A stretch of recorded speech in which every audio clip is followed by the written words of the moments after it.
भाई पहले ही रिकॉल करा दो, लास्ट क्लास में क्या क्या चीजें मैंने बता दी थी। भाई हमने थॉमसन मॉडल कर लिया था, फिर रदरफोर्ड मॉडल कर लिया था, और लास्ट में क्या कर रहे थे हम? Bohr's model. सर बस मेरे एनर्जी। को फटाफट ये बता दो, बोर्स मॉडल के क्या क्या कंक्लूजन हमने कर लिए थे। Sir Bohr's frequency condition, angular momentum condition. बिल्कुल। हमने बोर्स की दो कंडीशन कर ली थी, Bohr's angular momentum condition and frequency condition. भाई एंगुलर मोमेंटम कंडीशन के अकॉर्डिंग बोर्स ने कहा कि कोई भी इलेक्ट्रॉन एक स्पेसिफिक ऑर्बिट में ही घूम सकता है, और वो स्पेसिफिक ऑर्बिट में उस इलेक्ट्रॉन का एंगुलर मोमेंटम कितना होना चाहिए? Sir integral multiple of h by 2 pi. Very good, integral multiple of h/2 pi, मतलब NH/2 पाई। तो इसी से हमारे पास रेडियस का भी एक जनरल इक्वेशन आ गई थी कि radius is equals to NH/2 pi mv। उसके बाद दूसरी जो इंपॉर्टेंट चीज हमने पढ़ी थी वो फ्रीक्वेंसी कंडीशन पढ़ी थी। और क्या थी frequency condition? Sir h nu is equal to E2 minus E1 where E2 and E1 are the energy states of higher and lower states. बिल्कुल सही। कि यार अगर कोई भी एक इलेक्ट्रॉन किसी एक स्पेसिफिक ऑर्बिट में रिवॉल्व कर रहा है, और वो स्पेसिफिक ऑर्बिट उसका ग्राउंड स्टेट ऑर्बिट है, तो उसमें वो कोई एनर्जी रेडिएट आउट नहीं करेगा। लेकिन अगर वो इलेक्ट्रॉन ट्रांजिट कर रहा है अपने एनर्जी स्टेट से किसी और एनर्जी स्टेट में, या तो हाई एक्साइटेड स्टेट में या लोअर एक्साइटेड स्टेट में, अगर वो लोअर एक्साइटेड स्टेट में जा रहा है तो उस केस में वो क्या करेगा? एनर्जी को रिलीज आउट करेगा। अगर हायर एनर्जी स्टेट में जा रहा है तो एनर्जी को क्या करेगा? वो Absorb. एब्जॉर्ब करेगा। और फिर जब वो वापस अपने ग्राउंड स्टेट में आएगा तो एनर्जी रिलीज करेगा। तो जो वो एनर्जी रिलीज करेगा वो इन फॉर्म ऑफ वेव्स होगी, और उसका हमें फॉर्मूला पता है E2 - E1, जहां पे E2 और E1 क्या है? एनर्जीज हैं रिलेटेड टू स्पेसिफिक ऑर्बिट्स, और वो वेव अमिट आउट करेगा ऑफ एनर्जी एच न्यू, जहां पे न्यू है हमारा फ्रीक्वेंसी। उसके बाद फिर मैंने आपको यह बता दिया था कि अगर कोई भी एक इलेक्ट्रॉन रिवॉल्व कर रहा है किसी एक ऑर्बिट में, तो उसके पास दो टाइप की एनर्जी होगी। एक होगी पोटेंशियल एनर्जी और एक होगी काइनेटिक एनर्जी। बस ये और बता दो क्या क्या फॉर्मूले थे पोटेंशियल एनर्जी और काइनेटिक एनर्जी के। सर पोटेंशियल एनर्जी का था k z e square by r which is negative sign के वेरी गुड। साथ। कि भैया KZE² बाय R। भैया सबको याद है या भूल गए हो? Yes sir. डन। तो जहां पे काइनेटिक। नेगेटिव साइन क्या इंडिकेट कर रहा है? नेगेटिव साइन ये इंडिकेट कर रहा है कि हमारा जो इलेक्ट्रॉन है वो न्यूक्लियस से बाउंडेड है। तो ये नेगेटिव साइन बस एक बाउंडिंग एनर्जी को रिप्रेजेंट कर रहा है। वेरएस काइनेटिक एनर्जी का फॉर्मूला था KZE²/2R। इन दोनों को ऐड करके हमने निकाल ली थी टोटल एनर्जी। तो टोटल एनर्जी का रिलेशन आ गया था KZE², भाई जल्दी बताओ, KZE² 2r। By two sir r total लेकिन ये माइनस। नेगेटिव में आया था। फिर से वही नेगेटिव साइन उसके बाउंडिंग एनर्जी को रिप्रेजेंट कर रहा है। तो हमने रिलेशन फाइंड कर लिया था कि total energy is negative of kinetic energy, and total energy is nothing but potential energy का हाफ। बस यहां तक हमने कर लिया था, चेक कर लो इसमें कोई डाउट तो नहीं है, तो फिर मैं आगे बढ़ूं। Done done sir. Sir. Done Done। Sir. और क्या बात है भैया, आज बच्चे ऐसे कुछ कुछ बच्चे बहुत दिनों बाद दिख रहे हैं, जैसे महेश। भाई इतने दिनों बाद कहाँ गायब थे? और भी बच्चे कुछ कुछ हैं जो बिल्कुल भैया ऐसे दिख रहे हैं कि हाँ आज बड़े दिनों में आए हैं। चलो भैया आगे बढ़ते हैं। यार अब बॉर्ड्स ने क्या किया, ये सारी चीजें जो भी उसने फाइंड करी वो सब उसने फाइंड करी हाइड्रोजन एटम के लिए, और उसके लिए उसने एक्सप्लेन कर दिया सारा स्पेक्ट्रम सीरीज वगैरह, सारा कॉन्सेप्ट उसने एक्सप्लेन कर दिया हाइड्रोजन एटम के लिए। तो हम भी क्या पढ़ेंगे, हम भी भैया पूरी चीजें पढ़ेंगे हाइड्रोजन एटम के लिए। तो हाइड्रोजन एटम, हाइड्रोजन के लिए एटॉमिक नंबर कितना? 1। 1। 1। लेकिन फिर भी हम फिलहाल अज्यूम यही कर रहे हैं कि हम एटॉमिक नंबर ले रहे हैं जेड। जेड क्यों ले रहे हैं? ताकि हम जनरली किसी भी एटम के लिए ये सारी चीजें कैलकुलेट कर सकें। तो यार उसने क्या कहा कि ये हमारा सपोज एक न्यूक्लियस है, और इसके अराउंड हमारा कोई भी चार्ज है जो रिवॉल्व कर रहा है। तो ये हो गया न्यू का एटॉमिक नंबर होगा, वो उसके हिसाब से प्रोटॉन होंगे। इसके अराउंड रिवॉल्व कर रहा है हमारा इलेक्ट्रॉन। तो यार मेरे को बताओ, अगर इसके अराउंड इलेक्ट्रॉन रिवॉल्व कर रहा है, रिवॉल्व करने के लिए उसको एक नेसेसरी फोर्स चाहिए। कौन सा फोर्स चाहिए? Centripetal force. और ये सेंट्रीपिटल सेंट्रीपिटल। फोर्स किसने प्रोवाइड किया होगा? Electrostatic kinetic. फोर्स बिल्कुल, बिटवीन द। इलेक्ट्रोस्टैटिक फोर्स ने प्रोवाइड किया होगा। तो हम इक्वेट कर देंगे KZE²/R² से। चेक करो यहां तक समझ में आया? KZE² क्यों न्यूक्लियस हो एंड गया? इलेक्ट्रॉन। Ze न्यूक्लियस का चार्ज, E इलेक्ट्रॉन का चार्ज डिवाइडेड बाय डिस्टेंस। तो यार इससे आप क्या कैलकुलेट कर लो जो आपका मन करे, या तो आप इससे रेडियस कैलकुलेट कर लो या आप वेलोसिटी कैलकुलेट कर लो। सपोज मैंने रेडियस कैलकुलेट किया, तो आर से आर कैंसिल हो गया, तो मेरे पास रेडियस की इक्वेशन आ गई kze² डिवाइडेड बाय mv²। अब हमें पता है according to Bohr's angular momentum condition, अगर ये कोई भी इलेक्ट्रॉन रिवॉल्व कर रहा है और ये उसका रेडियस है, तो उस इलेक्ट्रॉन का इस ऑर्बिट के अंदर एंगुलर मोमेंटम कितना होना चाहिए? mvr होना चाहिए। That is equals to nh/2 pi. तो यहां से भी एक रेडियस की इक्वेशन हमने अभी फाइंड कर ली थी, nh/2 pi mv। Equation 1, equation 2, क्या करो दोनों इक्वेशन को इक्वेट करके मेरे को रेडियस का एक फाइनल फॉर्मूला बताओ क्या आ रहा है। चलो लोगों काम पे। इन दोनों को इक्वेट करके आपको दो फॉर्मूले बताने हैं। एक मेरे को बताना है वेलोसिटी का और एक मेरे को फॉर्मूला बताना है रेडियस का। दोनों फॉर्मूले बताओ, चेक कर लो, कॉन्सेप्ट तो क्लियर है? Yes, sir. Yes, sir. Done.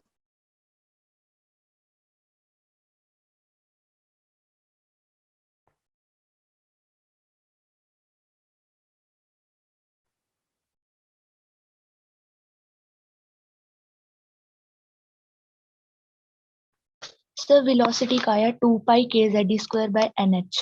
Very good. भाई वेलोसिटी का फाइनल फॉर्मूला आएगा 2 पाई k ze² बाय nh, यही आ रहा है? Yes, sir. Done. Yes sir. अब यही वेलोसिटी का फॉर्मूला किसी भी इक्वेशन 1 या इक्वेशन 2 में सब्स्टिट्यूट कर दो। वेलोसिटी का ये फॉर्मूला किसी भी इक्वेशन में 1 या 2 जिसमें तुम्हारा मन करे, और उससे मेरे को फाइनल रेडियस का फॉर्मूला बताओ। हालांकि आपको ये फॉर्मूले याद नहीं रखने, बस इसमें जो मेन कॉन्सेप्ट होगा वो बताऊंगा, सिर्फ वही याद रखना है।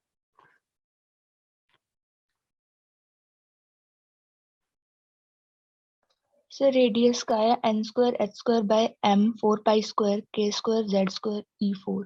वेरी गुड, ये आ रहा होगा final formula, n² h² divided by 4 pi square m k z e²। Yes, sir. बाद में कट जाएगा ऊपर वाली टर्म से. डन। चलो, तो यार अब इस फॉर्मूले को देखो, इन दो फॉर्मूले से हमें एक इंपॉर्टेंट कंक्लूजन मिल रहा है। क्या कंक्लूजन मिल रहा है? कि यार अगर मैं हाइड्रोजन एटम की बात कर रहा हूं, भाई आई होप सबने पीछे वाला इक्वेशन फाइनल कर लिया होगा, वेलोसिटी और रेडियस सबका निकल गया है ना? Yes, sir. चलो डन। तो यार इससे मेरे को क्या पता चल रहा है, अगर मैं हाइड्रोजन एटम की बात कर रहा हूं, हाइड्रोजन एटम के लिए एटॉमिक नंबर मैंने ले लिया Z, तो मुझे क्या पता चल रहा है अगर मैं वेलोसिटी की इक्वेशन देखूं कि भैया Z एक वेरिएबल टर्म था और n एक वेरिएबल टर्म है, बाकी सारी चीजें कांस्टेंट है, वो चेंज नहीं होने वाली। 2 pi constant, k electrostatic constant, e electronic charge, h Planck constant, सब कुछ कांस्टेंट है। तो बस मेरी जो वेलोसिटी है वो अल्टीमेटली किस पे डिपेंड कर रही है? z बाय n पे डिपेंड कर रही है। और हाइड्रोजन एटम के लिए मैंने एटॉमिक नंबर भी 1 ले लिया। तो भैया अल्टीमेटली हमें क्या पता चला कि यार वेलोसिटी की जो इक्वेशन है that is inversely proportional to n। मतलब जैसे जैसे मैं नंबर ऑफ ऑर्बिट बढ़ाते जाऊंगा, इलेक्ट्रॉन की स्पीड पे क्या फर्क पड़ेगा? इलेक्ट्रॉन की स्पीड डिक्रीज होती जाएगी। क्या ये कंक्लूजन समझ में आया? Yes, Yes, sir. Done. sir. अब एक और चीज, यार एक और चीज हमने क्या कैलकुलेट करी, ये सारे कांस्टेंट की वैल्यू हम सब्स्टिट्यूट करेंगे, 2 पाई के एन एच, इन सब की वैल्यू अगर हम सब्स्टिट्यूट करेंगे तो हमारे पास एक फाइनल रिलेशन आ जाएगा। क्या किसी को याद है what will be the final relation? Important formula है वो। What is the final relation? Sir, 13.6. वो तो एनर्जी का बता रहे हो, मैं तो वेलोसिटी का पूछ रहा हूँ। भैया इंपॉर्टेंट कंक्लूजन है, फाइनल आंसर आपका आएगा 137 इंटू एन सी का डिवीजन में। मैं एक बार रिपीट कर देता हूं, चेक करो समझ में आया या नहीं आया। भाई हमें सी की वैल्यू पता है, what is the value for C, मतलब speed of light in vacuum, 3 3 into 10 into 10 to to the the power 8 meter per power 8 metre per second. यार आप क्या करोगे, जब ये 2 पाई के ई स्क्वायर और एच इन सबकी वैल्यू सब्स्टिट्यूट करोगे, तो आपको दिखेगा कि आपको जो फाइनल आंसर आ रहा है वो सी बाय 137 आ रहा है, और एन एज इट इज है, सी बाय 137। तो इससे हमें क्या पता चला कि यार फर्स्ट ऑर्बिट में, याद रखो ये इंपॉर्टेंट कंक्लूजन है, फर्स्ट ऑर्बिट में इलेक्ट्रॉन की स्पीड कितनी होती है? तो याद रखो फर्स्ट ऑर्बिट में इलेक्ट्रॉन की स्पीड स्पीड ऑफ लाइट के 1/31 टाइम्स होती है। क्या ये चीज समझ में आ गई आपको? सिमिलरली अगर मैं आपसे सेकंड ऑर्बिट में पूछूं तो आप डायरेक्टली बता सकते हो कि सेकंड ऑर्बिट में किसी भी एक इलेक्ट्रॉन की स्पीड कितनी होगी? तो हम स्पीड ऑफ लाइट के टर्म्स में बता सकते हैं कि वो हो जाएगी c/2 times of 1/37। Simple sir. Logic. लेकिन हमें मेनली कैलकुलेट करना था फर्स्ट ऑर्बिट के लिए। तो याद रखो फर्स्ट ऑर्बिट में हर एक इलेक्ट्रॉन की स्पीड हाइड्रोजन एटम के अंदर स्पीड ऑफ लाइट के 1/31 टाइम्स होती है। ये चीज एक इंपॉर्टेंट कंक्लूजन है, यहां तक नोट डाउन करो पहले, फिर नेक्स्ट बात करेंगे। Done, Done, sir. sir. Done sir. Done. दूसरी चीज, भाई दूसरी चीज अगर आप रेडियस के फॉर्मूले में देखो, हमारे रेडियस के फॉर्मूले में एक इंपॉर्टेंट कंक्लूजन मिल रहा है कि हमारे रेडियस में बाकी सब अगेन कांस्टेंट है। फिर से वेरिएबल टर्म कौन कौन से हैं? वेरिएबल टर्म सिर्फ n है और क्या है, z है। तो भैया मुझे क्या पता चल गया कि radius is directly proportional to n square by z। भैया फिर से हाइड्रोजन एटम के लिए कैलकुलेट कर रहे हैं, तो z की वैल्यू 1 हो गई। तो हमें एक इंपॉर्टेंट कंक्लूजन पता चल गया कि r की वैल्यू किसके डिपेंड करेगी, n स्क्वायर के डायरेक्टली प्रोपोर्शनल डिपेंड करेगी। ये भी चेक कर लो, इसमें भी कोई डाउट है तो पूछो। No, sir. No, sir. No sir. Done, बढ़िया। तो भैया यहां तक कंप्लीट करो, फिर आगे बढ़ेंगे। Done Done, sir. sir. Done, done, sir. चलो। अब बस दूसरा काम क्या करना है यार, अगर तुम्हारे पास रेडियस की इक्वेशन आ गई है, वेलोसिटी की इक्वेशन आ गई है, तो जो अभी हमने सबसे पहले चीज में potential energy, kinetic energy calculate करा और फिर टोटल एनर्जी कैलकुलेट किया। पोटेंशियल एनर्जी को भूल जाओ, काइनेटिक एनर्जी को भूल जाओ, क्योंकि वो मैं टोटल एनर्जी से कैलकुलेट कर सकता हूं। आप क्या करो, बस आर की जो इक्वेशन आपने फाइंड करी है, उस आर की इक्वेशन को यहां सब्स्टिट्यूट कर दो और मेरे को बताओ फाइनल आंसर क्या आ रहा है टोटल एनर्जी का। अब पूरा काम उसी पे करना है हमें, total energy of an electron. अब ये इंपॉर्टेंट कॉन्सेप्ट चल रहा है जिसपे आपका सारा न्यूमेरिकल आएगा। समझ में आ गया आपको क्या करना है? भैया हमारे पास टोटल एनर्जी का फॉर्मूला आया था -kZe²/r 2r। क्या करो, बस r की वैल्यू सब्स्टिट्यूट कर दो जो अभी आपने कैलकुलेट करी इक्वेशन 2 से। चलो करो, और मेरे को फाइनल फॉर्मूला बताओ, फाइनल फॉर्मूला कितना आ रहा है एनर्जी का? Sir, negative of 4 pi square mk square z square e4 by n square h square into 2. भाई बिल्कुल। तो एक मिनट आराम आराम से बता देना, क्योंकि टू बी फ्रैंक फॉर्मूला मेरे को भी याद नहीं है और मेरे को फॉर्मूला याद करना भी नहीं है, मेरे को सिर्फ कॉन्सेप्ट चेक करना है। तो बताओ क्या आंसर आया? Sir, 4 pi square hmm, mk square very good. ZE z square. To the power 4, Yes, sir. Z square भी है. Z स्क्वायर भी है, ठीक है, divided by 2 n square h square. Very good. चलो, तो भैया ये सब आप कैलकुलेट कर लेना, जैसे मैंने बोला फॉर्मूले का मुझे कोई लेना देना नहीं है। अब इस पे इंपॉर्टेंट क्वेश्चन, इंपॉर्टेंट कॉन्सेप्ट क्या क्या बनता है। सबसे पहले माइंड में यही याद रखो, ये नेगेटिव साइन क्या इंडिकेट करता है? नेगेटिव साइन सिर्फ इसकी बाइंडिंग एनर्जी को इंडिकेट करता है। बाइंडिंग एनर्जी का मतलब क्या है कि यार मैंने आपको ये बता रखा है कि अगर ये न्यूक्लियस है, इसके अराउंड हमारे पास जो ऑर्बिट में इलेक्ट्रॉन रिवॉल्व कर रहा है, तो इसकी एनर्जी जो आ रही है वो नेगेटिव में आ रही है। सपोज मैं अज्यूम कर रहा हूं जस्ट, इसकी value negative of 5 electronic volt आ रही है, तो ये -5 इलेक्ट्रॉनिक वोल्ट क्या इंडिकेट कर रहा है, ये बताओ? Binding energy. Binding energy. लेकिन इसका सिग्निफिकेंस क्या है, इससे हमें किस चीज की वैल्यू मिल रही है? मेरे ख्याल से कॉन्सेप्ट क्लियर नहीं हुआ जो मैं पूछना चाह रहा हूं। मैं बोल रहा हूं कि इलेक्ट्रॉन रिवॉल्व कर रहा है न्यूक्लियस के अराउंड, न्यूक्लियस ने उसको होल्ड करके रखा हुआ है। कितनी एनर्जी से होल्ड करके रखा हुआ है? 5 इलेक्ट्रॉनिक वोल्ट की एनर्जी से होल्ड करके रखा हुआ है। माइनस साइन उसकी होल्डिंग कैपेसिटी, होल्डिंग एनर्जी बता रहा है। तो यार इस टोटल एनर्जी का -5 इलेक्ट्रॉनिक वोल्ट होने का मतलब क्या है यार? सपोज इस इलेक्ट्रॉन को अगर मैं इंफिनिटी पे पहुंचा दूं, तो मेरे को बताओ क्या न्यूक्लियस इस पे कोई फोर्स एक्सर्ट कर पाएगा? No, no sir. सर। अगर न्यूक्लियस इस पे कोई फोर्स एक्सर्ट नहीं कर रहा है, तो मेरे को बताओ इस पॉइंट पे, इंफिनिटी पे, टोटल एनर्जी कितनी आ जाएगी या पोटेंशियल एनर्जी कितनी आ जाएगी? Zero. Very good, zero. Zero. यार पोटेंशियल एनर्जी तभी तो एग्जिस्ट करती है जब कोई फोर्स लग रहा होता है। अगर कोई फोर्स ही नहीं लग रहा तो पोटेंशियल एनर्जी नहीं आएगी। तो मैं कह रहा हूं इन्फिनिटी पे हमारे इलेक्ट्रॉन पे फोर्स कितना लग रहा है? 0। तो उस पर टोटल एनर्जी कितनी आ जाएगी? 0 आ जाएगी। तो ये क्या कॉन्सेप्ट इंडिकेट कर रहा है? ये बेसिकली हमें आयनाइजेशन एनर्जी के बारे में बता रहा है। भैया आयनाइजेशन एनर्जी की डेफिनेशन बताना, क्या होती है डेफिनेशन? सर, किसी भी जो आइसोलेटेड आइटम है उसके जो आउटर मोस्ट शेल से इलेक्ट्रॉन को निकालने के लिए जितनी एनर्जी चाहिए होती है उसको आयनाइजेशन एनर्जी बोलते हैं. बिल्कुल, जरूरी नहीं आउटर मोस्ट शेल, ये आउटर मोस्ट शेल का जिक्र मत करो। आयनाइजेशन एनर्जी का मतलब है minimum energy required by any electron to make it free from the orbit, और इस ऑर्बिट को फ्री करके अब ये इलेक्ट्रॉन सरफेस के अंदर सरफेस के अंदर मूव करता रहेगा और ये इलेक्ट्रिसिटी कंडक्ट करता रहेगा। देखो इधर कॉन्सेप्ट भैया, हमारे पास दो वर्ड्स होते हैं, दो टर्म्स होते हैं, आयनाइजेशन एनर्जी और वर्क फंक्शन। दोनों में आपको डिफरेंस अच्छे से पता होना चाहिए कि भैया वर्क आयनाइजेशन एनर्जी और वर्क फंक्शन में क्या डिफरेंस है। सपोज मैंने कहा ये कोई हमारे पास मेटल सरफेस है, भैया छोटी छोटी बातें हैं ध्यान देना। मैंने कहा ये कोई एटम है, इस एटम के अंदर कोई ये इलेक्ट्रॉन है जो रिवॉल्व कर रहा है। अगर मैं इस इलेक्ट्रॉन को इस एटम से फ्री करके बस चाहता हूं कि ये मेटल सरफेस में फ्री घूमता रहे, तो जो एनर्जी प्रोवाइड करनी होगी उस एनर्जी को हम कहेंगे आयनाइजेशन एनर्जी। तो आयनाइजेशन एनर्जी सिर्फ एटम से फ्री करता है। लेकिन अगर इस इलेक्ट्रॉन को मैं मेटल सरफेस से भी बाहर निकालना चाहूं, तो फिर जो एनर्जी हमें प्रोवाइड करनी होती है उसको क्या कहते हैं हम? Work function. उसको हम वर्क फंक्शन कहते हैं। तो यार इधर मैं इलेक्ट्रॉन को सिर्फ उसके एटम से फ्री कर रहा हूं, इन्फिनिटी पे पहुंचा रहा हूं।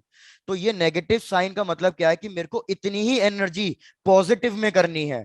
अगर मैं इतनी ही एनर्जी पॉजिटिव में सप्लाई कर दूं तो टोटल एनर्जी बन जाएगी इलेक्ट्रॉन की 0, और टोटल एनर्जी 0 का होने का मतलब है कि आपका इलेक्ट्रॉन एटम से फ्री हो चुका है। तो ये हमें बाइंडिंग एनर्जी ये चीज इंडिकेट करता है कि कितनी एनर्जी आपको प्रोवाइड करनी है इस एटम को फ्री करने में। क्या आप कॉन्सेप्ट बिल्कुल क्लियर हो गया है? Yes, sir. डन। तो हमें क्या पता चला कि यार जो ये टोटल एनर्जी है, ध्यान दो अब ये टोटल एनर्जी किस किस फैक्टर पे डिपेंड कर रही है। अगेन बाकी सारी चीजें कांस्टेंट है भैया, हमें सिर्फ दिख रहा है कि ये एनर्जी जो है वो Z square by N square पे डिपेंड कर रही है, सिर्फ Z square by N square पे। तो मुझे इससे भी क्या पता चला यार कि अगर मैं ऑर्बिट का साइज बढ़ाते जाऊं तो भैया हमारी टोटल एनर्जी के साथ क्या होगा, टोटल एनर्जी भी बढ़ती जाएगी। और इसलिए मैक्सिमम एनर्जी कहाँ होगी, मैक्सिमम एनर्जी हमारी इनफाइनाइट पे होगी। चेक करो ये वाली बात समझ में आई या नहीं, ये थोड़ी सी कंफ्यूजिंग लगा होगा। Done, sir. Done. Done sir. तो मैं यहाँ पे लिख देता हूँ फाइनल कि भैया टोटल एनर्जी और एन स्क्वायर के बीच में कैसा रिलेशन है, याद रखना डायरेक्ट रिलेशन है, क्योंकि डिनोमिनेटर में है और नेगेटिव साइन है, तो मतलब डायरेक्ट रिलेशन है। और ये हमने लास्ट क्लास में किया ही था कि अगर मैं एन की वैल्यू बढ़ाते जाऊं तो टोटल एनर्जी पे क्या फर्क पड़ता है, इंक्रीज होगी। Total energy Increase. इंक्रीज होती है। लेकिन काइनेटिक एनर्जी पे क्या फर्क पड़ता है, डिक्रीज। डिक्रीज। और पोटेंशियल एनर्जी पे क्या फर्क पड़ता है, increase. Very Increase. Good, increase. Done, note down कर लो इसे। Done sir. Done, sir. Done. तो भाई बस अब इससे रिलेटेड एक लास्ट कॉन्सेप्ट और आपका चैप्टर खत्म। लास्ट कॉन्सेप्ट क्या है कि यार हमें पता है कि अगर ये इलेक्ट्रॉन अपनी एनर्जी स्टेट ट्रांजिट कर रहा है, भाई हमने कहा कि ये एक फर्स्ट ऑर्बिट है, ये कोई सेकंड ऑर्बिट, इस तरीके से हमने ऑर्बिट्स ले लिए कि 3 ऑर्बिट्स हैं। भाई मैं कह रहा हूं कि ये हमारे इलेक्ट्रॉन का ग्राउंड स्टेट ऑर्बिट है। तो हमें ये चीज क्लियर है कि जब ये इलेक्ट्रॉन इस ग्राउंड स्टेट से एनर्जी स्टेट में जाएगा तो कुछ ना कुछ एनर्जी एब्जॉर्ब करी होगी, और फिर जब ये वापस अपने ग्राउंड स्टेट में आएगा तो ये एनर्जी एमिट आउट करेगा, और जो ये एनर्जी एमिट आउट करेगा वो एनर्जी की वैल्यू क्या होगी, एच न्यू। तो यार Actually, हमें पता है अकॉर्डिंग टू फ्रीक्वेंसी कंडीशन, अब देखो इंपॉर्टेंट चीज आ गई, according to frequency condition it will be E2 minus E1, जहां पे E1 कौन सी एनर्जी होगी और E2 कौन सी एनर्जी होगी। Sir E2 higher energy state होगी और E1 ग्राउंड स्टेट वाली। भैया बिल्कुल, E2 हाई एनर्जी स्टेट और E1 आपका ग्राउंड स्टेट। तो यार इधर मैं फ्रीक्वेंसी निकाल सकता हूं, फ्रीक्वेंसी आ जाएगी E2 minus E1 divided by H। अगर आपने फ्रीक्वेंसी निकाल ली है तो क्या आप वेव नंबर निकाल सकते हो, wave number. Wave number Yes, होता sir. है न्यू टू द पावर बार। तो वेव नंबर का फॉर्मूला क्या होता है ये बताओ। सर 1/λ। 1/λ। और 1/λ कैसे कैलकुलेट होगा, sir C is equal to mu lambda से। भैया very good, C equals to nu into lambda. तो भाई मैं लैम्डा कैलकुलेट करना चाहता हूं तो मेरे को क्या लिखना पड़ेगा, C C by by nu. क्या ये चीज समझ में आ रही है आपको? यस yes yes, तो sir. मैंने sir. 1/λ पूछा है तो 1/λ क्या हो जाएगा, new Mu divided. by C. तो भैया आपका फाइनल आंसर क्या आएगा, भैया फाइनल आंसर याद रखना है न्यू मतलब wave number is equals to, बाकी सब चीजें कांस्टेंट है, याद रखो ये जो सब टर्म्स आए थे ये सब कांस्टेंट है। इस कांस्टेंट को मैंने रिप्लेस कर दिया है आर से, इनटू क्या बचेगा 1/n1 square minus 1/n2 square. Check करो ये फॉर्मूला क्लियर हुआ वेव नंबर का या नहीं, Done, sir. या किसी को डाउट है कुछ तो पूछो। सर एक बार बता दो। बताना है ना, वेरी गुड। मैं एक्सपेक्ट कर रहा था भाई किसी का आना चाहिए, कैसे आया। यार देखो आपने एनर्जी का ये फॉर्मूला डिराइव कर लिया ना, 4πm k² z² ये सब जो भी आ रहा है। Yes sir. अभी मैंने क्या कहा कि यार आपके पास जो भी एनर्जी आ रही है उसको किससे डिवाइड कर दो, एच से डिवाइड कर दो, तो आपको किसकी वैल्यू मिलेगी, फ्रीक्वेंसी की। तो जो अभी आपने पीछे टोटल एनर्जी का फॉर्मूला निकाला लंबा सा, उसमें क्या करो आप एच डिवाइड कर दो। एच डिवाइड करोगे तो आपको मिलेगी फ्रीक्वेंसी। लेकिन मेरे को फ्रीक्वेंसी नहीं निकालनी। अगर क्वेश्चन फ्रीक्वेंसी पूछे तो ये वाला फॉर्मूला यूज करना है, लेकिन मेरे को क्या निकालना था, मेरे को वेव नंबर निकालना था। तो वेव नंबर निकालना था तो मुझे देखो वेव नंबर निकालने के लिए मेरे को फ्रीक्वेंसी से एक और टर्म से क्या डिवाइड करना पड़ गया, सी से। तो मैं क्या करूंगा, मैं लिख दूंगा total energy by C H. Check करो अब यहां तक भी क्लियर है। Yes sir. डन। अब संजना चेक करो टोटल एनर्जी में आपके पास कौन कौन सी चीजें कांस्टेंट आ रही है, सारी चीजें चेक कर लो। तो एक बार फॉर्मूला फिर से लिख लेते हैं यहाँ पे कि भैया 4π, एक बार फॉर्मूला फिर से बता दो सब लोग क्या आ रहा था, 4π² m k z² e⁴ divided by 2n² h², 2n² जिसमें से मैंने सी एच और डिवाइड कर दिया, तो ये सी एच और आ जाएगा, नेगेटिव साइन। अब चेक कर लो इसमें कौन कौन सी चीजें तुम्हें कांस्टेंट दिख रही है और कौन कौन सी चीजें तुम्हें वेरिएबल दिख रही हैं। तो मुझे पता है z वेरिएबल है और n वेरिएबल है, बाकी सारी चीजें कांस्टेंट है। तो जब तुम बाकी सारी चीजों की वैल्यू रखोगे, बाकी सारी चीजें कांस्टेंट है, तो उनको एक कांस्टेंट से रिप्लेस कर दो। तो उसको मैंने किससे रिप्लेस कर दिया है, r से। ठीक है। अब इधर हमारे पास है E2 और E1। तो अभी हमने देखा E2 या E1 जो भी होगा वो n² के इनवर्सली प्रोपोर्शनल होगा। तो यार अगर मैं E2 माइनस E1 लिखना चाहता हूं तो मतलब मेरे को 1/n² माइनस 1/n2 लिखना पड़ेगा। संजना चेक करो ये चीज क्लियर हुई अब। Yes sir. डन। लेकिन याद रखना आपकी बुक में ये वाला फॉर्मूला गिवन है, लेकिन ये फॉर्मूला एक्चुअल में पूरा तरीके से करेक्ट नहीं है। ये फॉर्मूला करेक्ट सिर्फ कब है, जब मैंने z की वैल्यू कितनी ली है, मैंने z की वैल्यू 1 ली है, इसलिए हमारा इधर z 1 होके एलिमिनेट हो गया है। लेकिन अगर जरूरी नहीं आपको हमेशा क्वेश्चन में हाइड्रोजन एटम के लिए ही पूछे, तो भैया इसलिए ये फॉर्मूले में हमेशा z² लिखना मत भूलना। चेक करो अब कोई दिक्कत। No, sir. No, sir. No sir. तो मैं आपको यही बोल रहा हूँ यार, यूजली बच्चे क्या करते हैं सिर्फ आर वाला फॉर्मूला याद कर लेते हैं, जेड वाला याद नहीं रखते टर्म। लेकिन याद रखना इधर z² आएगा, और आपको जो भी एलिमेंट दिया होगा क्वेश्चन में उस एलिमेंट के हिसाब से आप z की वैल्यू रखोगे। चलो कंप्लीट करो। Done, sir. Done, sir.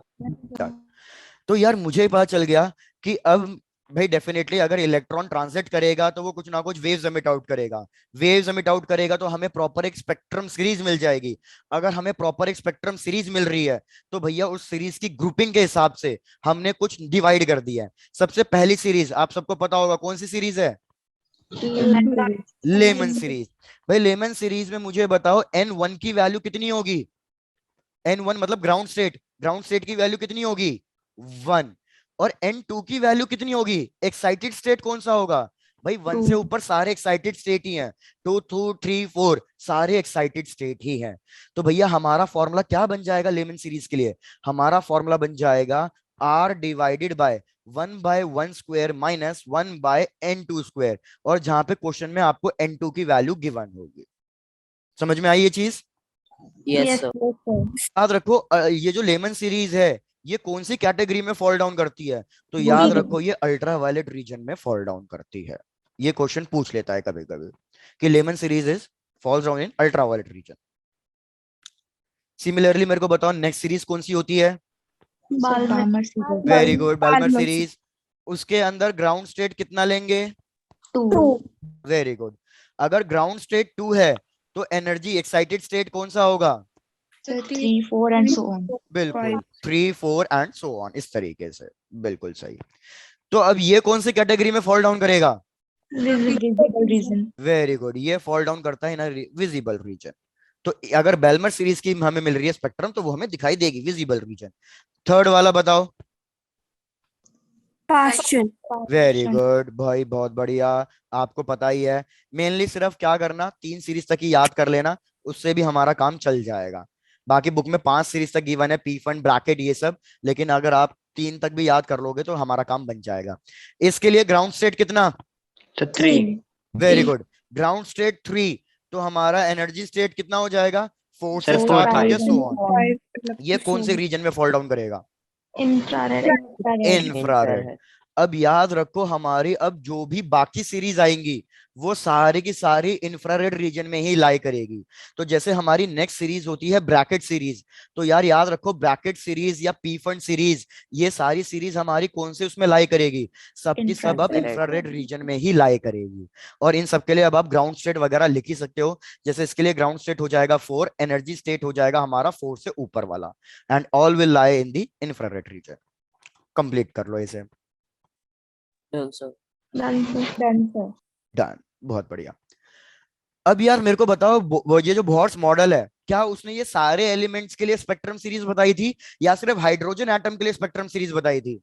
सिर्फ हाइड्रोजन के लिए। सिर्फ हाइड्रोजन एटम के लिए बताई थी, और यही उसका ड्रॉबैक था कि वो ये सारी सीरीज एक्सप्लेन तो कर पाया, लेकिन ये सिर्फ और सिर्फ हाइड्रोजन के लिए एक्सप्लेन कर पाया, सिंगल इलेक्ट्रॉन वाले उसके लिए एक्सप्लेन कर पाया। जब हमने ये 2 इलेक्ट्रॉन या मोर देन 2 इलेक्ट्रॉन वाले के लिए अप्लाई करने की कोशिश करी, तो फिर ये बॉर्स उसको एक्सप्लेन नहीं कर पाया। तो मेन यही एक ड्रॉबैक है हमारे बॉर्स मॉडल का। तो ये सब हमें नहीं करना। अब हमें मेन क्या करना है, हमें एनर्जी याद रखनी है for different different orbits.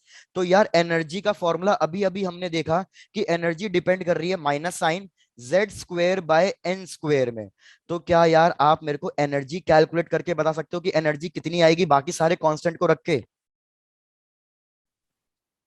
Sir -13.6। तो याद रखो फर्स्ट ऑर्बिट में एनर्जी सबसे ज्यादा होती है या सबसे कम होती है? सर सबसे ज्यादा। अभी मैंने क्या बताया था? Total energy is directly proportional to n²। तो अगर मैं बिल्कुल फर्स्ट ऑर्बिट की बात कर रहा हूं, तो फर्स्ट ऑर्बिट में एनर्जी सबसे कम होगी या सबसे ज्यादा होगी? सबसे कम. कम। तो याद रखना फर्स्ट ऑर्बिट मतलब एन की वैल्यू सबसे कम है, तो उसमें एनर्जी भी सबसे कम होगी। तो कितनी एनर्जी होगी हमारी फर्स्ट ऑर्बिट में? तो ये याद रखो, फर्स्ट ऑर्बिट में हमारी एनर्जी होगी -13.6 डिवाइडेड बाय n²। तो n की वैल्यू फर्स्ट ऑर्बिट में 1 हो गई, तो हमारे पास सबसे कम एनर्जी आई, दैट इज -13.6 इलेक्ट्रॉनिक वोल्ट। तो इसलिए इधर मेरे को सबसे ज्यादा एनर्जी प्रोवाइड करनी पड़ेगी इसको फ्री करने में, और फ्री करने में मतलब टोटल एनर्जी मैक्सिमम बनाने में। और मैक्सिमम टोटल एनर्जी कितनी पॉसिबल है? 0, which is at infinity. Similarly अब मेरे को कैलकुलेट करके बताओ, आपको कम से कम 4 ऑर्बिट्स के लिए याद होनी चाहिए ये वैल्यू। सिमिलरली मेरे को बताओ सेकंड ऑर्बिट में ये वैल्यू कितनी आएगी, कैलकुलेट करके बताओ। 4 ऑर्बिट्स के लिए याद होनी चाहिए। -3.4 इलेक्ट्रॉनिक वोल्ट. Very good. तो इधर n की वैल्यू 2 हो जाएगी, तो 2 का स्क्वायर, तो आपकी ये वैल्यू आएगी -3.4 electronic volt. Similarly E3 E4 कम से कम 4 तक के लिए वैल्यू याद करके दिखा दो। चलो लिख के दे दो, और वैल्यू याद भी रख लेना। ठीक है, ये -1.51 इलेक्ट्रॉनिक वोल्ट. Very good. तो ये हो जाएगा हमारे पास -1.51 इलेक्ट्रॉनिक वोल्ट। E4 के लिए याद दिला दो।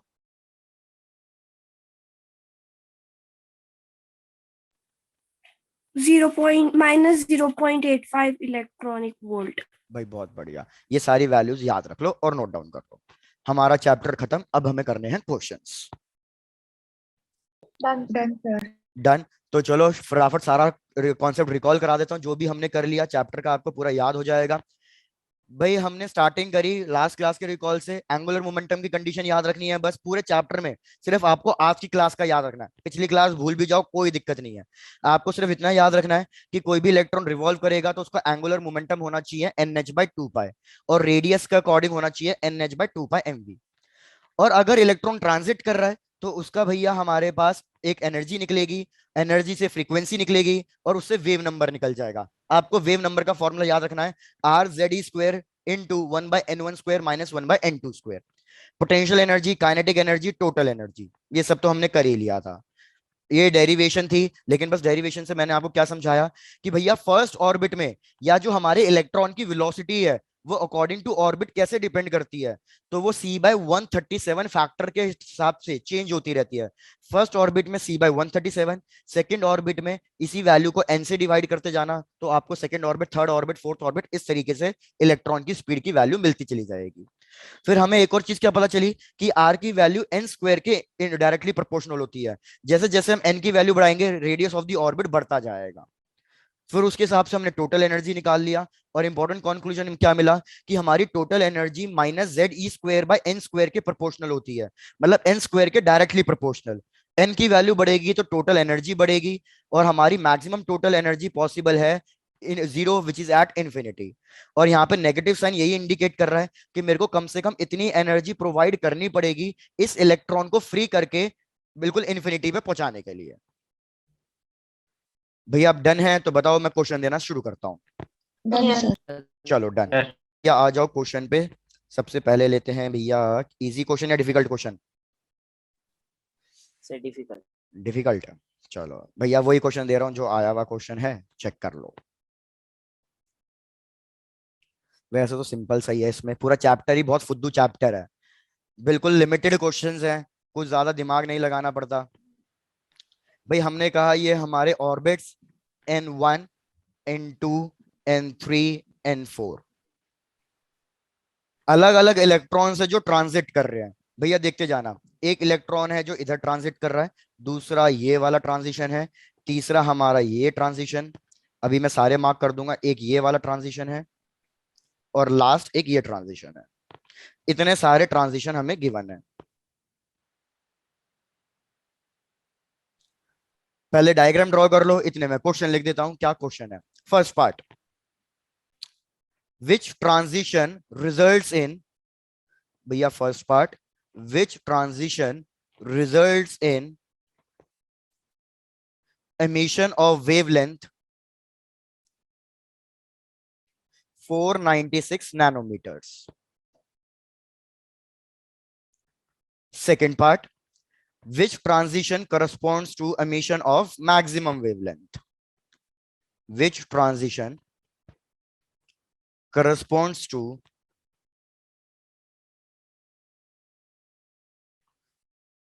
emission of maximum wavelength?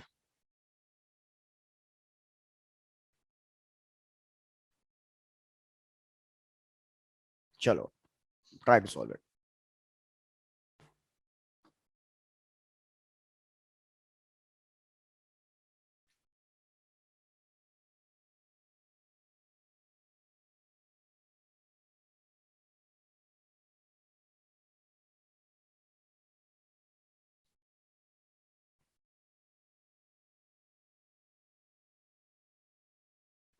पहले चेक कर लो सबको क्वेश्चन क्लियर हो गया या क्वेश्चन में कोई डाउट है?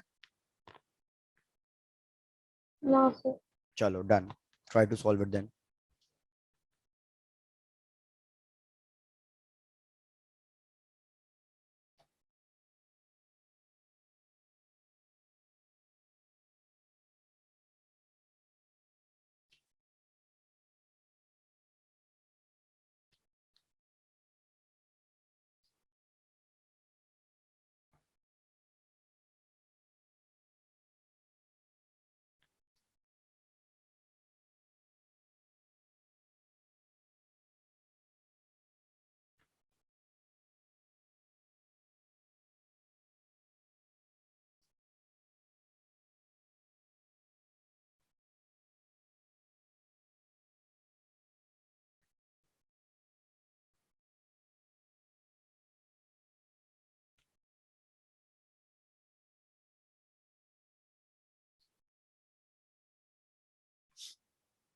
भाई जैसे आंसर आ जाए बताते जाना।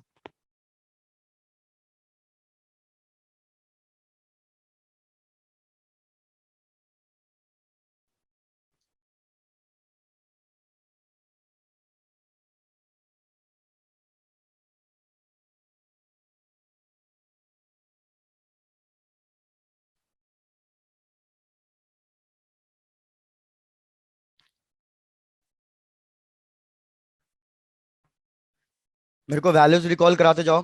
N1 में एनर्जी की वैल्यू कितनी? -13.6। N2 में एनर्जी की वैल्यू कितनी? -3.4 इलेक्ट्रॉनिक वोल्ट, यहाँ पे -1.51 इलेक्ट्रॉनिक वोल्ट, और फोर्थ ऑर्बिट का -0.85 इलेक्ट्रॉनिक वोल्ट। भाई एक आंसर आ भी गया है। ओके भाई देखते हैं।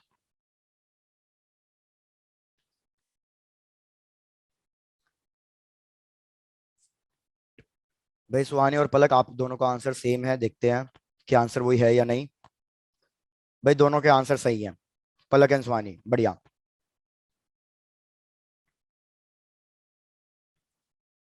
चलो देखो यार, फर्स्ट पार्ट सॉल्व करा रहा हूँ। फर्स्ट पार्ट तो इजी था, अब तक आंसर आ जाना चाहिए था। हमें पता है बोर्ड्स फ्रीक्वेंसी कंडीशन के हिसाब से।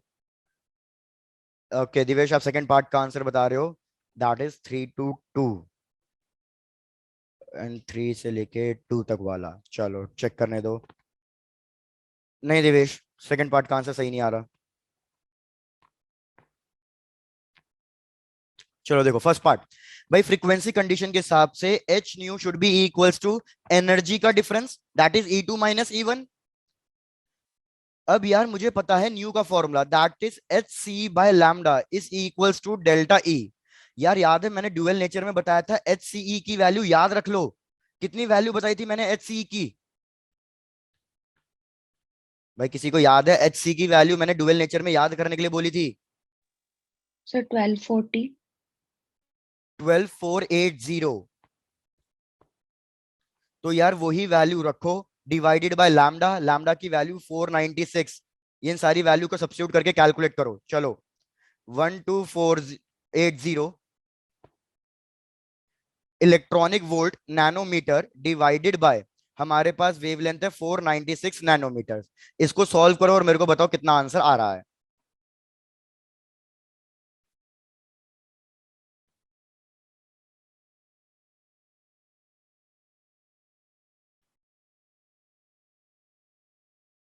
पलक सेकंड पार्ट का आंसर बिल्कुल सही है, बढ़िया। क्षितिज, दोनों आंसर सही है, बढ़िया। यार मेरे को एक बार रिकॉल करा दो, मेरे को डाउट हो रहा है 12480 था या 1240 था? 40। 1240 था ना? एक मिनट मेरे को रिकॉल करने दो।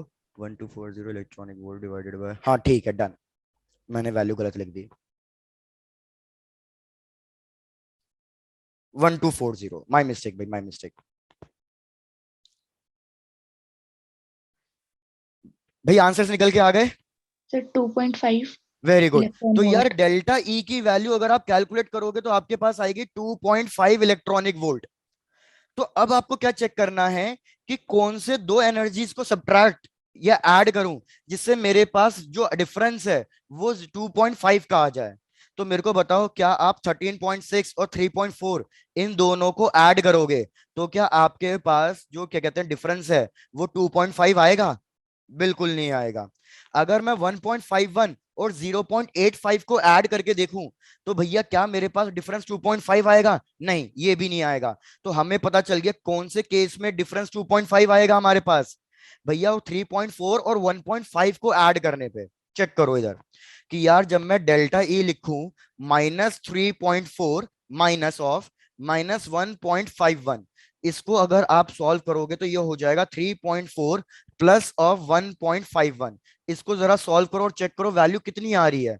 तो हमें पता है ये वैल्यू अप्रोक्सीमेटली 2.5 के अराउंड आएगी। तो हमारे फर्स्ट पार्ट का आंसर क्या हो गया कि क्या ट्रांजिशन होना चाहिए? नहीं सॉरी, ये अभी भी आंसर 2.5 के बराबर थोड़ी आ रहा है। ये आ रहा है। अरे नालायको कुछ तो बोला करो भाई, डल नो सर। रिस्पॉन्स, जल्दी बताओ।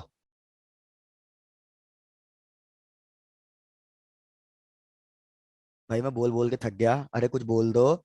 3.4 प्लस 1.51 को सब्ट्रैक्ट करोगे तो कितनी वैल्यू आएगी? 1.89। 1.89। 1.89। 1.89 माइनस में आ रही है, तो भैया ये गलत हो गया। अब डेल्टा ई का दूसरा चेक करो, -3.4 माइनस माइनस ऑफ 0.85। अब चेक करो कितना आंसर आ रहा है। मतलब जीरो -3.4 प्लस 0.85, इसको और चेक करो। सर -2.55। तो -2.55 इलेक्ट्रॉनिक वोल्ट आएगा। तो यार हमें दिख गया कि ये वैल्यू और ये वैल्यू मैच कर रही है। तो हमारे फर्स्ट पार्ट का ट्रांजिशन क्या होगा कि भैया 0.85 से लेके 3.4 तक, मतलब N4 से लेके N2 तक, ये हमारे फर्स्ट पार्ट का आंसर हो गया। Transition will be from N4 से लेके N2 तक। चेक करके बताओ किसी को फर्स्ट पार्ट में डाउट तो नहीं है? No, sir. No, sir. चलो डन।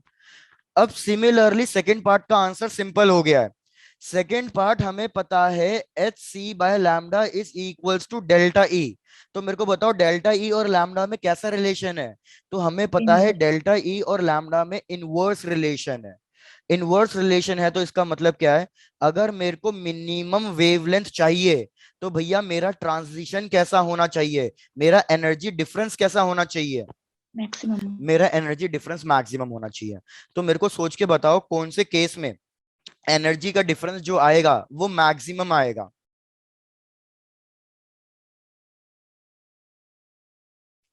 भाई चेक करो कौन से केस में एनर्जी का डिफरेंस आपका मैक्सिमम आएगा। सॉरी, क्वेश्चन है मैक्सिमम वेवलेंथ पूछा है। मैक्सिमम वेवलेंथ पूछा है तो इसका उल्टा कॉन्सेप्ट, मैक्सिमम वेवलेंथ चाहिए तो डेल्टा ई कैसा होना चाहिए? मिनिमम। तो Minimum. बताओ मिनिमम कौन से केस में आ रहा है? जल्दी चेक करो, Sir, मिनिमम कौन N4. से केस में आ रहा है? N4 to N3. भाई हमें साफ N4 पता to है N3. यही दो तो मिनिमम वैल्यूज है, तो इन दोनों के बीच में डिफरेंस भी मिनिमम आएगा।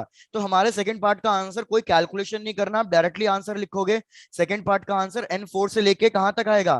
N3 तक। N3. चेक कर लो अब ये क्वेश्चन क्लियर हुआ? Yes, sir. Yes. डन। ऐसे ही एक और क्वेश्चन देना है या दूसरा पैटर्न का क्वेश्चन दूं? Sir, ऐसे दे दो एक. ऐसे ऐसे वाला. दे दूं एक? चलो डन। तो भाई ऐसे ही एक और क्वेश्चन लो, ये आपका 2005 का आया हुआ क्वेश्चन है, चेक कर लेना।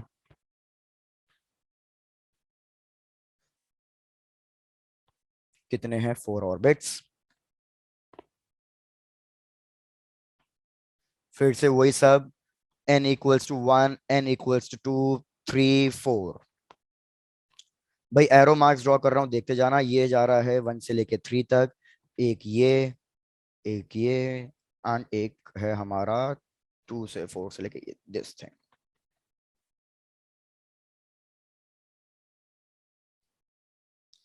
भाई क्वेश्चन कह रहा है कि कौन सा ट्रांजिशन है जो एनर्जी एब्जॉर्ब या रिलीज करे ऑफ मैक्सिमम एनर्जी फोटोन।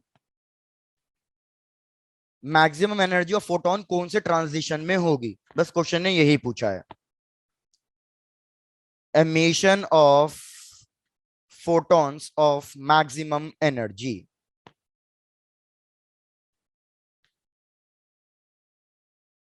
ये क्वेश्चन है आपका।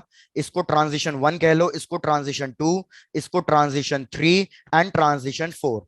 ऑप्शन इसी हिसाब से गिवन है, फर्स्ट, सेकेंड, थर्ड, फोर्थ।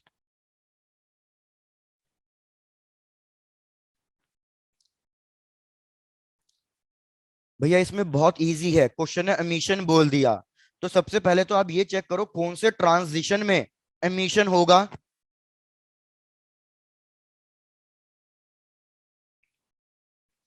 यार मुझे बताओ क्या फर्स्ट वाले में एमिशन होगा या एब्जॉर्प्शन होगा? So absorption. फर्स्ट वाले में तो एब्जॉर्प्शन होगा क्योंकि ये अपने ग्राउंड स्टेट से एनर्जी स्टेट में जा रहा है, तो मतलब इतनी बात तो क्लियर है कि ऑप्शन ए तो सही हो ही नहीं सकता। अब मेरे को मैक्सिमम एनर्जी चाहिए, तो देख लो भैया क्या आंसर होना चाहिए। क्षितिज बढ़िया, वेरी गुड। So fourth. तो यार मुझे पता है according to Bohr's frequency condition energy of photon H nu is equals to delta E, मतलब एनर्जी का डिफरेंस। तो भैया जिस केस में एनर्जी का डिफरेंस मैक्सिमम होगा, जिस केस में एनर्जी का डिफरेंस मैक्सिमम होगा, उस केस में एनर्जी ऑफ फोटॉन्स भी मैक्सिमम होगी। तो यार अब आप चेक कर लो कौन से केस में एनर्जी का डिफरेंस ज्यादा आ रहा है। तो यार हमें पता है N4 में एनर्जी का डिफरेंस, N4 से N3 के केस में एनर्जी का डिफरेंस तो मिनिमम होता है। तो क्या सेकंड आंसर हो सकता है हमारा? बिल्कुल नहीं, ये भी नहीं हो सकता। फिर थर्ड वाले में चेक करो भैया, थर्ड वाले में एनर्जी डिफरेंस कितना आएगा? और फोर्थ वाले में एनर्जी डिफरेंस कितना आएगा? तो फोर्थ वाले में यार 0.85 और 3.4, एनर्जी डिफरेंस 1.89 का आएगा। अभी हमने पीछे कैलकुलेट कर लिया था गलती से, 1.89 का आएगा। वेरएस अगर मैं अपने थर्ड ट्रांजिशन में देखूं, थर्ड ट्रांजिशन में मैं 13.6 और 3.4 को माइनस करूंगा तो मेरे पास अप्रोक्सीमेटली आएगा, क्या कहते हैं, 10 का डिफरेंस। तो भैया कौन सा आंसर करेक्ट है? आंसर सी करेक्ट है। सब आंसर 4 क्यों बता रहे हो? रिपीट करना है क्या? No, sir. कर दो। करना है, ठीक है, Yes, sir. डन। यार एक चीज चेक करो, आप हमेशा क्या कर लो ना, एनर्जी डिफरेंस कैलकुलेट कर लिया करो। जो भी आपको ट्रांजिशन गिवन है ना, उसके हिसाब से एनर्जी डिफरेंस कैलकुलेट कर लिया करो। थोड़ा सा लेंथी हो जाएगा लेकिन आपको क्लियर मिल जाएगा। फर्स्ट ट्रांजिशन के लिए मेरे को एनर्जी डिफरेंस कैलकुलेट नहीं करना। क्यों नहीं करना? क्योंकि मुझे पता है इधर इलेक्ट्रॉन ग्राउंड स्टेट से एक्साइटेड स्टेट में जा रहा है, तो इधर तो हमारा एमिशन नहीं हुआ होगा, इधर क्या हुआ होगा, हमारा एब्जॉर्प्शन हुआ होगा। तो फर्स्ट तो कैलकुलेट करना ही नहीं है। सेकंड के लिए कैलकुलेट करता हूं। सेकंड के लिए वो जा रहा है N4 से लेके N3। तो जरा अपना डेल्टा ई निकालो जरा सेकंड ट्रांजिशन के लिए, डेल्टा ई। तो भैया डेल्टा ई की वैल्यू आएगी -1.51 प्लस 0.85। जरा इसको कैलकुलेट करना, कितनी वैल्यू आ रही है? एक बार कैलकुलेट करके दे दो मेरे को, कितनी वैल्यू आ रही है? Sir, -1.89. माइनस कैसे आ सकती है 1.89 में, इनको सॉल्व करने पे? Sir, 3 point. अरे 1.51 प्लस 0.85 मतलब सब्ट्रैक्ट हो रहा है, इधर माइनस है इधर प्लस है, क्या कर रहे हो? 0.85 माइनस करना है 0.46. 0.46 इलेक्ट्रॉनिक वोल्ट माइनस में। सिमिलरली थर्ड ट्रांजिशन देखो, थर्ड ट्रांजिशन कहां से हो रहा है? भैया सेकंड ऑर्बिट से लेके फर्स्ट ऑर्बिट में। तो इन दोनों की एनर्जीज का डिफरेंस निकालो। तो भाई मैंने इन दोनों की एनर्जी का डिफरेंस निकाला। तो अब चेक करो मेरे पास कितना आंसर आ रहा है। मेरे पास आंसर आएगा -10.2 इलेक्ट्रॉनिक वोल्ट। क्या ये बात समझ में आई आपको? Yes, Yes. sir. फोर्थ वाले का भी कैलकुलेट कर लो, आपको फाइनल आंसर अब अपने आप रिलेट हो जाएगा। फोर्थ वाला हो रहा है 0.85 से लेके 3.4, मतलब इन दोनों के बीच का डिफरेंस निकालना है। तो -3.4 प्लस 0.85, तो हमने इसको कैलकुलेट किया था, ये वैल्यू आई थी -1.89 इलेक्ट्रॉनिक वोल्ट। तो आप चेक करो किसमें आपको वैल्यू सबसे ज्यादा दिख रही है। तो भैया वैल्यू सबसे ज्यादा तो इसमें दिख रही है ना। Yes. Yes, sir. तो कौन सा ट्रांजिशन है जो सबसे ज्यादा एनर्जी रिलीज आउट कर रहा है? भैया हमारा थर्ड ट्रांजिशन है। क्या आप क्लियर हो गया ये वाला concept? Yes, Yes. sir. Yes, sir. बढ़िया। बीच बीच में एक आधा क्वेश्चन और दे दूंगा, इसका टेंशन मत लो, आपको ये समझ में आ जाएगा। थोड़ा सी प्रैक्टिस और कर लेना बस इसकी। आ जाओ नेक्स्ट क्वेश्चन पे, अगर ये सबको समझ में आ गया है और कंप्लीट भी हो गया है। Done, sir. डन, चलो नेक्स्ट क्वेश्चन। भैया नेक्स्ट क्वेश्चन कह रहा है कि हमें एक वेवलेंथ गिवन है second line of Balmer series, और हमें हाइड्रोजन एटम के लिए क्वेश्चन ने बोली हुई है इतनी सारी चीजें। हाइड्रोजन एटम है और second second line of Balmer series है, उसकी वेवलेंथ हमें गिवन है। कितनी वेवलेंथ है? भैया हमें वेवलेंथ गिवन है 4861 आर्मस्ट्रॉन्ग। हमें कैलकुलेट क्या करना है? हमें कैलकुलेट करना है wavelength of first line of Balmer series. Try करो कैसे कैलकुलेट करोगे।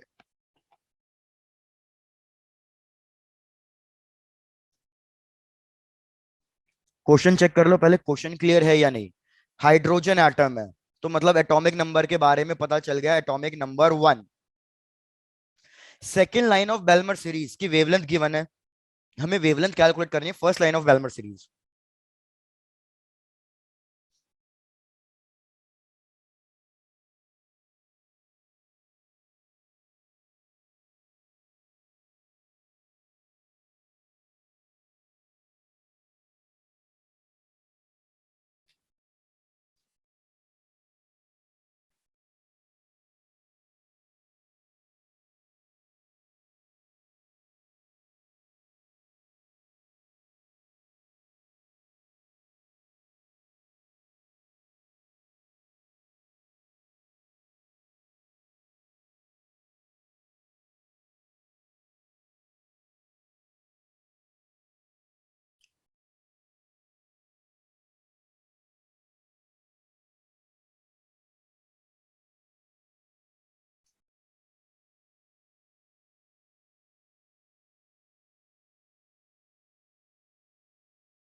आप इतने कैलकुलेट करो।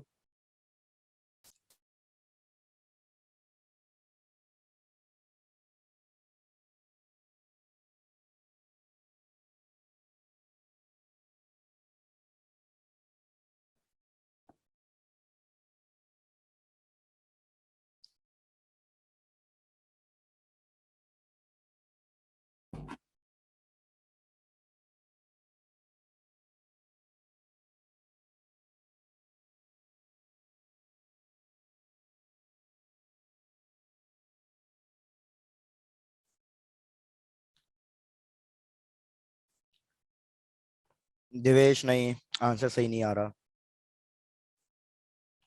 चलो भाई चेक करते हैं इसको सॉल्व करने की। यार हमारे पास फॉर्मूला पता है वेव नंबर, या वेव नंबर मैंने बताया था मतलब 1/λ। सपोज इसको 1/λ1 कर दो, 1/λ1। नंदनी आपका आंसर थोड़ा बहुत अप्रोक्सीमेट सही आ रहा है, लेकिन तब भी डिफरेंस है अच्छा खासा। दीक्षा नहीं, कहीं ना कहीं हल्की सी मिस्टेक चल रही है। 1/λ1, भैया हमारे पास फॉर्मूला क्या है, R Z²। Z की वैल्यू हो गई 1, हाइड्रोजन एटम की बात कर रहे हैं। भाई अगर हम बैल्मर सीरीज की बात कर रहे हैं तो अभी हमें पता है ग्राउंड स्टेट कितना होगा। ग्राउंड स्टेट मतलब N1 की वैल्यू कितनी होगी, 2. सर 2। Very good. तो यहाँ पे लिख दूंगा 2 का स्क्वायर माइनस, उसने बोला है second line of Balmer series. तो मेरे को बताओ second line of Balmer series मतलब N2 की वैल्यू कितनी हो गई इसमें, 3। 3, 4, 5. नहीं 4 हो गई। Second line of Balmer series मतलब इधर हमारा सेकेंड एक्साइटेड स्टेट।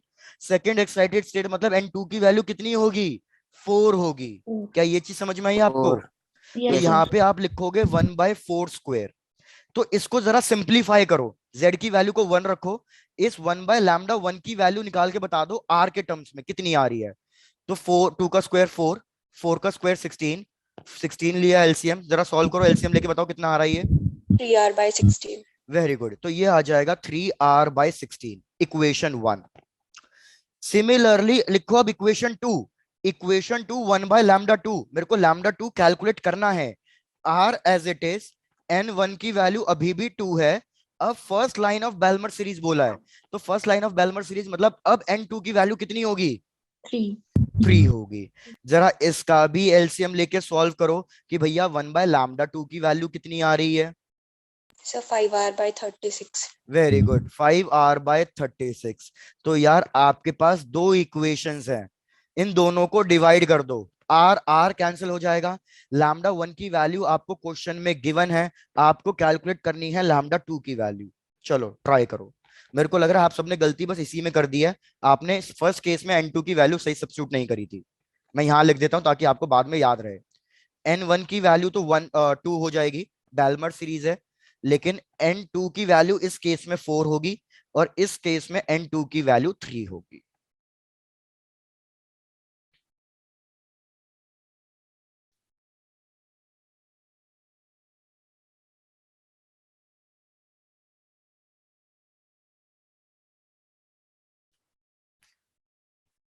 निवेश अब सही है, very good. Answer should be 6562, approximate round of में बता रहा हूं, 6562 आर्मस्ट्रॉन्ग। सब लोग चेक करो सबका आंसर यही आ रहा है या नहीं आ रहा। यस सर यही है। चलो डन। यस सर ये। तो यहां लिख देता हूं 6562 आर्मस्ट्रॉन्ग, फाइनल आंसर। चलो डन। भैया सबका कंप्लीट हो जाए तो बताना, फिर आते हैं नेक्स्ट क्वेश्चन पे। Done, sir. नेक्स्ट क्वेश्चन अगर सर डन है इसको इंपॉर्टेंट मार्क कर लो, इंपॉर्टेंट। भैया क्वेश्चन क्या है, विच लेवल ऑफ, आप लिखो which level of double ionised lithium atom,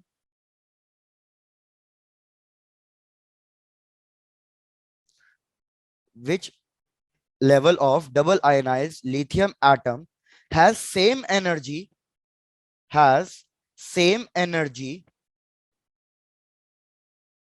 as ground state of hydrogen atom, as ground state of hydrogen atom।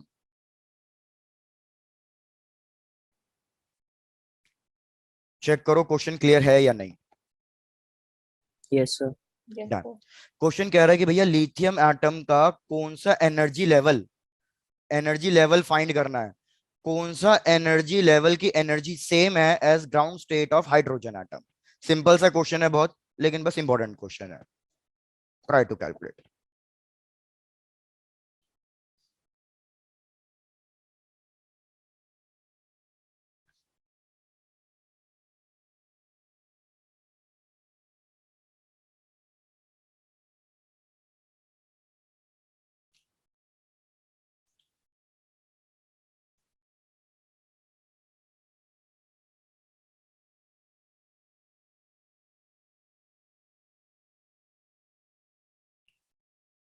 Tanvi very good, सही आंसर, बढ़िया।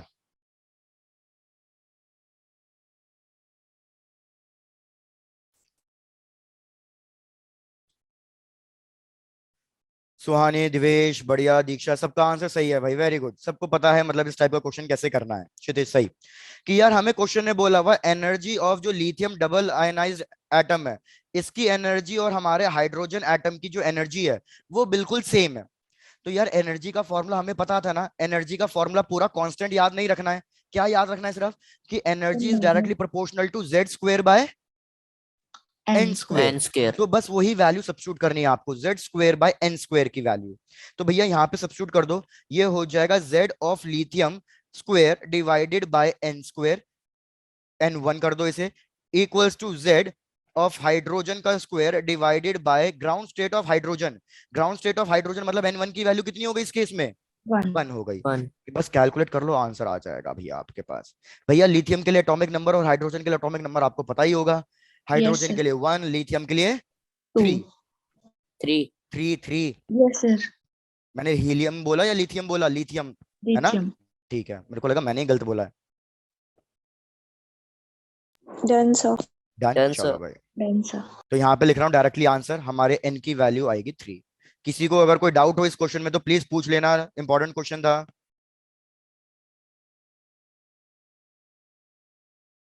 Done, sir. डन, चलो। Done, sir. अब भैया एक और इंपॉर्टेंट क्वेश्चन, इसको भी नोट डाउन करो। भैया क्वेश्चन क्या है? क्वेश्चन कह रहा है कि हमारे एक फोटोन है जो ट्रांजिट, मतलब एक इलेक्ट्रॉन है जो ट्रांजिट कर रहा है फ्रॉम n3 से लेके n1 तक। भैया रिपीट कर रहा हूं, हमारे पास एक इलेक्ट्रॉन है जो ट्रांजिट कर रहा है फ्रॉम n3 से लेके n1। तो हमें पता है कि इससे हमारे पास कुछ ना कुछ वेव्स निकलेगी। इस फोटोन को जो इससे निकल रहा है, इस फोटोन को मैंने एक फोटो सेंसिटिव प्लेट पे, पटेल कह रहा था, फोटो सेंसिटिव प्लेट पे हमने इंसिडेंट कराया। उस फोटो सेंसिटिव प्लेट पे जब हमने इंसिडेंट कराया तो उससे इलेक्ट्रॉन बाहर निकले, और उस इलेक्ट्रॉन की मैक्सिमम काइनेटिक एनर्जी हमें गिवन है 9 इलेक्ट्रॉनिक वोल्ट। बस यही सब इंफॉर्मेशन हमें गिवन है। इसके बेसिस पे हमें क्या बताना है? हमें बताना है threshold wavelength of the material. Check करो भैया, पहले क्वेश्चन समझ में आया? थोड़ा सा वैसा क्वेश्चन हो गया लंबा सा। Sir, repeat कर दो. रिपीट करना है, चलो डन। डायग्राम से समझाने की कोशिश करता हूँ। भाई मैंने कहा हमारा ये कोई एक इलेक्ट्रॉन है जो कहां से ट्रांजिट कर रहा है? थर्ड ऑर्बिट से लेके फर्स्ट ऑर्बिट में ट्रांजिट कर रहा है। ये क्वेश्चन ने कहा this is n3, this is n1। तो यार मुझे बताओ, जब ये इलेक्ट्रॉन ट्रांजिट करेगा तो मतलब वेव्स एमिट आउट करेगा, फोटॉन्स एमिट आउट करेगा, कितनी एनर्जी के एमिट आउट करेगा? h न्यू के। इतनी बात क्लियर है? Yes, sir. तो मैंने कहा कि सपोज जो ये मैं कर्व एरो से बना रहा हूं, ये हमारे फोटॉन्स निकल रहे हैं, इनके पास कुछ ना कुछ एनर्जी होगी एच न्यू। अब इस फोटॉन्स को मैंने क्या किया, एक फोटो सेंसिटिव प्लेट पे, फोटो सेंसिटिव मटेरियल पे फॉल डाउन करा दिया।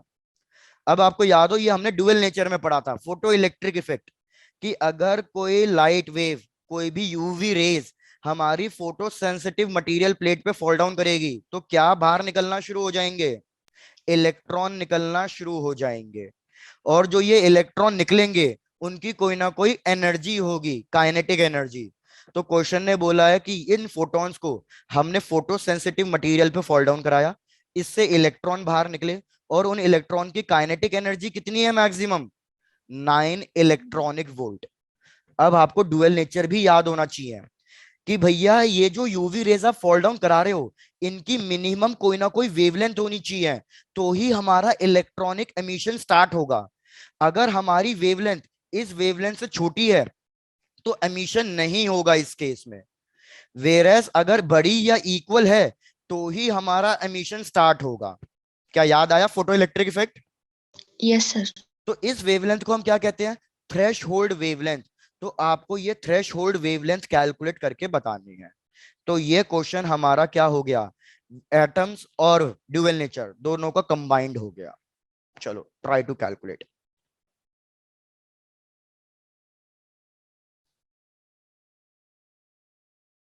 अब जिसको ड्यूअल नेचर और एटम्स दोनों याद होंगे, फॉर्मूले याद होंगे, वही कर पाएगा।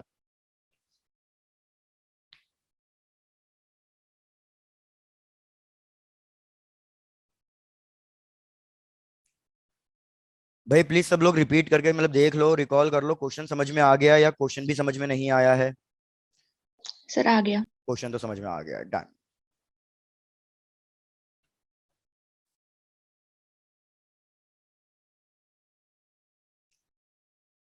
दिवेश क्या फॉर्मूले याद हैं? No, sir. जिस हिसाब से तुमने यस बोला मैं समझ गया। साहिल? Yes sir. ठीक है। साहिल क्या बात है, आज आंसर नहीं दे रहे हो वैसे बिल्कुल भी। सर सॉल्व ही नहीं हो रहा आज, पता नहीं क्यों। सॉल्व ही नहीं हो रहे, लेकिन साहिल समझ में तो आ रहा है, बाद में प्रैक्टिस करोगे तो हो जाएगा ना। यस सर, समझा रहे हैं। ठीक है, डन। भैया याद रखो, एटम्स, ड्यूअल नेचर, इनको हम स्कोरिंग चैप्टर कहते हैं। स्कोरिंग चैप्टर मतलब इनसे लिमिटेड क्वेश्चन बनते हैं और रटने वाली चीज है, फॉर्मूला बेस्ड क्वेश्चन आते हैं डायरेक्टली। तो इनको हम स्कोरिंग चैप्टर कहते हैं कि भैया इसमें तो कभी गलत हम कर ही नहीं सकते। डेफिनेटली इनसे कोई क्वेश्चन आया तो 101% हम सॉल्व कर देंगे। तो इस हिसाब से प्रिपेयर करके रखना इन दो चैप्टर्स को। चलो भैया मैं आपकी हेल्प करता हूँ। सबसे पहले मैं, आप मेरे को क्या कैलकुलेट करके दे दो कि जो ये फोटॉन्स निकल रहे हैं, जरा मेरे को इनकी एनर्जी कैलकुलेट करके दे दो।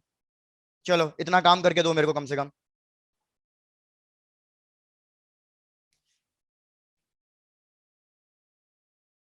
कि जो ये फोटॉन्स निकल रहे हैं इनकी एनर्जी कैलकुलेट करके दे दो।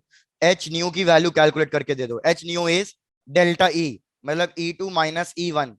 और आपको पता है ट्रांजिशन 3 से लेके 1 में हो रहा है। तो इन दोनों का डिफरेंस निकाल के बताओ एच न्यू की वैल्यू कितनी आ रही है? Sir, 12.09, which is 12.1. ठीक है, तो भैया आपने अगर कैलकुलेट कर लिया है ये हो जाएगा। मैं आपके भरोसे ही चल रहा हूँ। आप कितना बता रहे हो? -12 1, sir, round off करके. राउंड ऑफ करके बताया। चलो ठीक है, कोई नहीं, राउंड ऑफ चलेगा। 12.1। अब मैं, यह तो हो गया एटम्स के केस में जो हमने फॉर्मूला पढ़ा। अब डुअल नेचर का फॉर्मूला पढ़ते हैं। यह डुअल नेचर में हमने पढ़ा था कि अगर कोई भी फोटोन हमारी फोटो सेंसिटिव प्लेट पे फॉल डाउन कर रहा है तो वो दो काम कर रहा होगा। क्या दो काम कर रहा होगा? कि भैया जो हमारा फोटोन फॉल डाउन कर रहा है उसकी जो ये एनर्जी है, सबसे पहले तो उसने इलेक्ट्रॉन को बाहर निकाला होगा। तो इलेक्ट्रॉन को बाहर निकालने के लिए जो एनर्जी चाहिए होती है मिनिमम, उसका नाम क्या था? भाई भूल गए? अभी बताया था।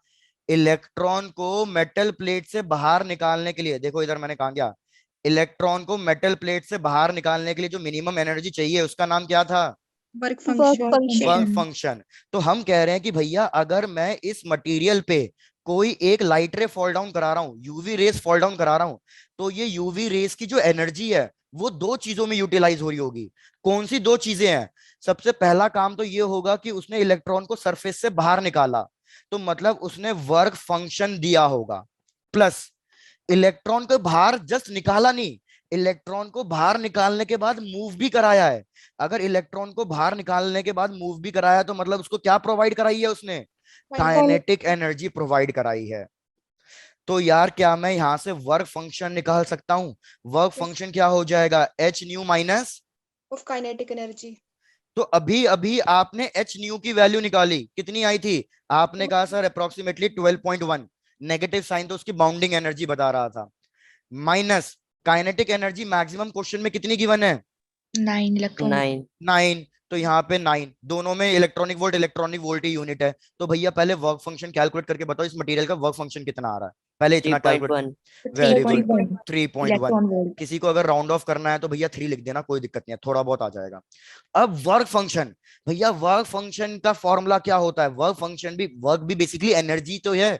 इसका फॉर्मूला होता है Hc/λ0, कि भैया मिनिमम एनर्जी इतनी देनी पड़ेगी इलेक्ट्रॉन को बाहर निकालने के लिए, और मतलब इतनी वेवलेंथ की वो लाइट रेज होनी चाहिए। तो भैया लैम्डा नॉट की वैल्यू हो जाएगी Hc/वर्क फंक्शन।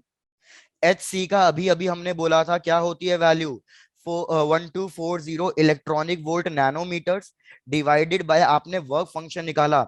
वर्क फंक्शन कितना निकाला? मैं बोल रहा हूँ राउंड ऑफ करके 3 ले लो, 3 इलेक्ट्रॉनिक वोल्ट। अपना आंसर बता दो, वेवलेंथ नॉट कितनी आ रही है, थ्रेशोल्ड वेवलेंथ कितनी आ रही है? Sir 4 × 10⁻⁻7 metre. भाई वेरी गुड, आंसर आना चाहिए 4 × 10⁻⁻7 नैनोमीटर्स आ रहा है या मीटर्स आ रहा है? मीटर्स। मीटर्स। पावर में लिखा है तो मतलब मीटर्स ही आ रहा होगा। Yes sir. Done.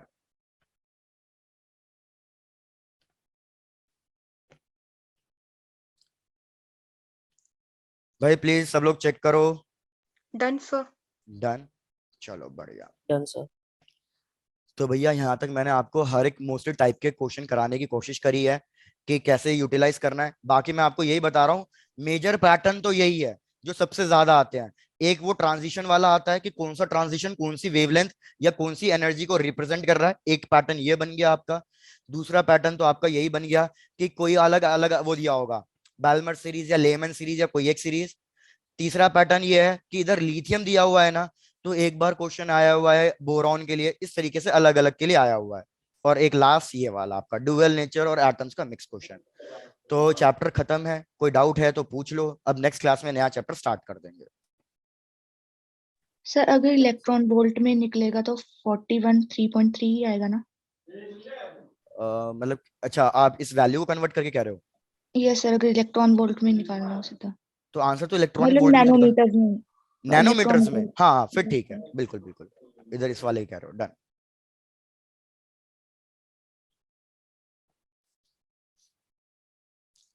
Done sir. Done, चलो बढ़िया भैया।